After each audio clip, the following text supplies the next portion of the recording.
জমিরের বিটির বিয়ে হলো আফজালের ছেলের সাথে। এবার জমিরের মেয়ে বিউটি, শিক্ষিত মেয়ে, এমএ পাস। আর স্বামীটা মোটামুটি মাধ্যমিক হয়তো দিয়েছে, অত শিক্ষিত লাই, কাজ কাম টুকটাক করে করে যাই হোক ভালোবাসা করে ওদের বিয়েটা হইলো। বিয়ের 1 বছর চলার পরে ছেলে কিন্তু একটু বেচল চলতে লাগলো, নিশাবান করতে লাগলো, কাজ কামে মন দিল না, এইসব করতে লাগলো। এবার ছেলের যে বাপ মা তারা চেষ্টা করছে যে ছেলেকে ভালো পথে নিয়ে আসবো, কিন্তু ছেলে ধরা আসছে না। এদিকে কিন্তু বিউটির যে বাপ, সে কিন্তু বিউটিকে বলছে ভাত খেতে হবে না, তুই চলে আয়, তোকে আমি ভালো বিয়ে দিব। চাপ মারছে।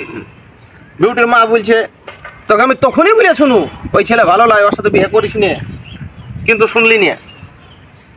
এবার বিউটি সে একটা শিক্ষিত মেয়ে, প্রেম করে বিয়ে করেছে, ভালোবাসা করে বিয়ে করছে। সে এবার একটা দেখছে যে বিয়ে তো মানুষের জীবনে একবারই হয়। আজ হয়তো আমি এই সংসার থেকে চলে যাব, আমার হয়তো দেখা গেল এর পরের সংসার আমার এর থেকেও খারাপ হয়ে যেতে পারে। এটা কপালের ব্যাপার হতে পারে। এই একটা ভাবনা ভাবলো। শিক্ষিত মেয়ে তার তো একটা বুদ্ধি থাকবি, অবশ্যই। বিয়ে থাকে চলে। বিউটির বাপ একদিন নিতে আসলো যে চ আমার সাথে, এই ছেলের ভাত খাইতে হবে না, এখন জোর জবরদস্তি। ছেলেটা বললো যে আপনার মেয়েকে যদি নিয়ে যেতে হয় তো নিয়ে যান, আমি কি বলবো, এমন নিশাই ব্যস্ত। নিশায় ব্যস্ত, আমার কিছু বলার নাই। বিউটি উঠে বললো যে না আব্বা, বিয়ে একবারই হয়, আমার এই বাড়িতে বিয়ে হয়েছে, আর আমার খাঁটি উঠলে এই বাড়ি থেকেই উঠবে। মেয়েটা ভালো কথাই বলেছে। ভালো কথা বলেছে। ওইখানে রফিক জানি যাক, ওইখানে জমির আর বেটিকে বললো তাহলে বাপ বুলে ভুলে যা, আমি মরে গেলে মাটি দিতে যাবি না, বুঝলে বাড়ি থেকে বেরিয়ে চলে গেল। জমির মেয়ে কিন্তু স্বামীর কাছেই থাকি। এই ঘটনা দেখার পর কিন্তু স্বামী একটা অনুশোচনায় বসে গেল যে আমার বউ আমাকে এত ভালোবাসে, আমি এত নিশাভান করছি, এক করছি, ওর বাপ নিতে আসছি, তারপরেও চলে যাচ্ছি, ভোলটা ভাঙছে।